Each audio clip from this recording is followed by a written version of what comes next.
अस्सलाम वालेकुम। माशरती और रोमानी तहरीरों और मौज़ूआत पर मबनी मेरे कहानी और नॉवेल्स का सिलसिला बाग़ीचा शब, जिसमें आप सब सुन रहे हैं मेरा पहला नावल गर्द फिज़ां की ओर से झाँक रही है बहार शब रुत। आज आप इस नावल की 12वीं किस्त सुनेंगे। तुम जानती हो सबाहत, आज की फैमिली गैदरिंग और डिनर प्रोग्राम मेरी खुशी है, और ये सूट भी मैंने खुद तुम्हारे लिए आज डिनर के लिए सेलेक्ट किया है। अब अगर तुम नहीं जाओगी तो मुझे बिल्कुल अच्छा नहीं लगेगा। मुन्ना बेगम अफसरदगी से उन्हें कह रही थी। बल्कि सबाहत, अगर तुम आज डिनर के लिए हमारे साथ नहीं गई तो मैं भी अपना प्रोग्राम कैंसिल कर दूँगी। भाभी जान, आप हमारे लिए इतना सब क्यों करती हैं, कितना ख्याल रखती हैं हमारा। ममनूनियत से कहते सबाहत की निगाहें उठी थीं। सबाहत में कोई एहसान नहीं करती। फिर भी भाभी जान, इतना सब तो कोई नहीं करता जितना आपने हमारे लिए किया है। सबाहत, ये सब हमारा फ़र्ज़ है और तुम्हारा हम पर हक है। ये घर तुम्हारा है और हम सब भी तुम्हारे अपने हैं। घर आकर बैठी हुई नन को और उसकी बेटी को भाभी जान आपने कैसे खुलूस से अपने आप से लगा कर रखा है। सबाहत उन्हें देख रही थी। सबाहत, जब तुम इस घर से ब्याह कर अपने घर गई थी तब ये मैका था तुम्हारा, मगर अब ये घर है तुम्हारा। हम सब इस घर के अफराद हैं। तुम साकिब की बहन हो। भला बताओ, हम सब तुमसे कैसे गाफिल हो सकते हैं, और तुम ऐसा क्यों सोचती हो?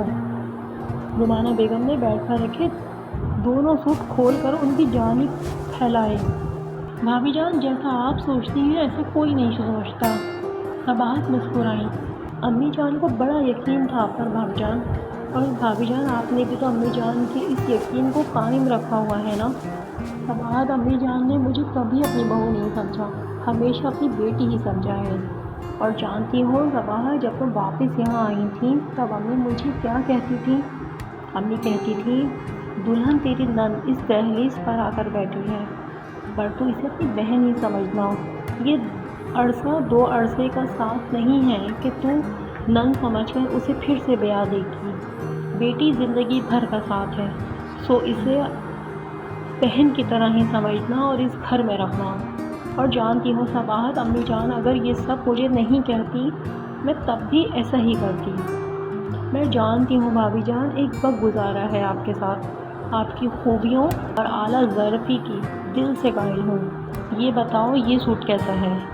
रुमाना बेगम ने फैलाए हुए दूसरे सूट की तरफ इशारा करते दाद चाही। भाभी जान, आप लाई हैं और आपकी पसंद कोई आम कैसे हो सकती है? आपकी पसंद और आपकी शॉपिंग हमेशा से ही आला होती है।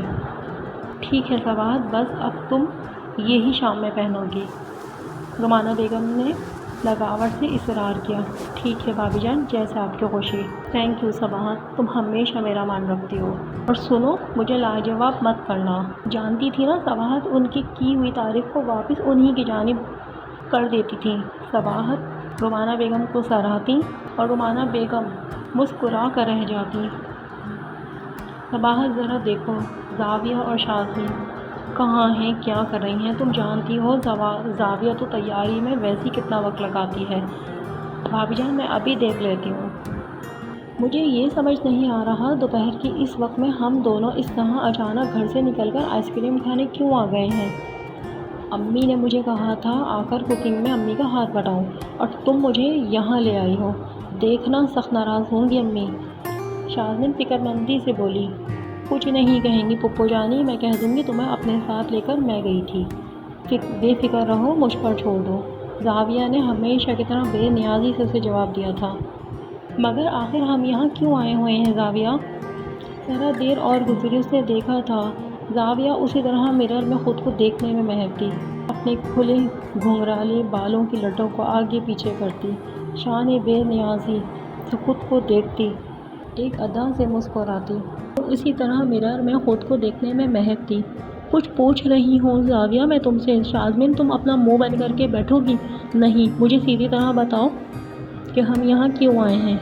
मगर वो देख रही थी, उसके बार बार पूछने का भी कोई असर हो रहा था, ना ही ज़ाविया उसे जवाब दे रही थी, बल्कि उसी तरह अपने बालों को, अपने आप को, अपने सारे सरापे को देखने में महकती। ज़ाविया, मैं तुमसे कुछ पूछ रही हूँ गालिबन। शाज़मीन ने उसे घूरा।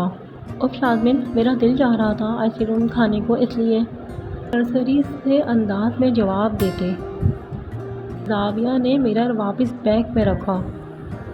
زاویہ، تم کچھ بھی کہو لیکن میرے دل کو تمہاری یہ بات نہیں لگ رہی۔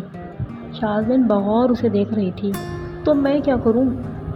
زاویہ اسی شان بے نیازی سے سیدھی ہو کر بیٹھی۔ میرا دماغ اس وقت تمہاری اس بات کو بالکل بھی قبول نہیں کر رہا۔ سیدھی طرح بتاؤ، ہم اس طرح یہاں آ کر کیوں بیٹھے ہوئے ہیں؟ شازمین نے آنکھیں نکالی۔ شازمین، تم اپنا منہ اور مجھے گھورنا دونوں بند کرو۔ تھوڑی دیر میں تمہیں ساری بات خود سمجھ آ جائے گی۔ وہی شان بے نیازی کا مظاہرہ کیا تھا؟ اس کا مطلب، اس کا اندازہ صحیح تھا۔ دال میں ضرور کچھ کالا تھا جو اب اسے نگلنا تھا۔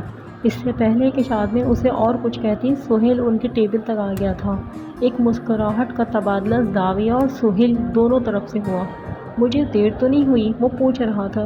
نہیں نہیں، ہم ابھی آئے ہیں۔ زاویہ کے لبوں پر مسکراہٹ تھی۔ السلام علیکم شازمین۔ وہ جو ہونکوں کی طرح آنکھیں پھاڑے یہ منظر دیکھ رہی تھی۔ آپ کیسی ہیں؟ وہ اسے پوچھ رہا تھا۔ زاویہ نے اسے ہلایا۔ وہ متوجہ ہوئی۔ جی میں ٹھیک۔ اپنے غصے کو ضبط کیا تھا۔ زاویہ کی اس حرکت پر وہ کڑ کر رہ گئی تھی۔ اس حرکت کی توقع تو اسے زاویہ سے کسی صورت بھی نہیں تھی۔ آپ کو میری کس کیسی لگی؟ اپنی رائے کا اظہار لائک، کمنٹ کی صورت میں ضرور کیجیے گا۔ چینل کو سبسکرائب کیجیے گا، بیل آئیکن کو پریس کیجیے گا، ویڈیو کو شیئر کیجیے گا۔ ہماری ذات سے وابستہ ہر ایک رشتہ ہمارے لیے روشنی ہے۔ اپنی اس روشنی کو اپنے ارد گرد ہمیشہ پھیلا کر رکھیے۔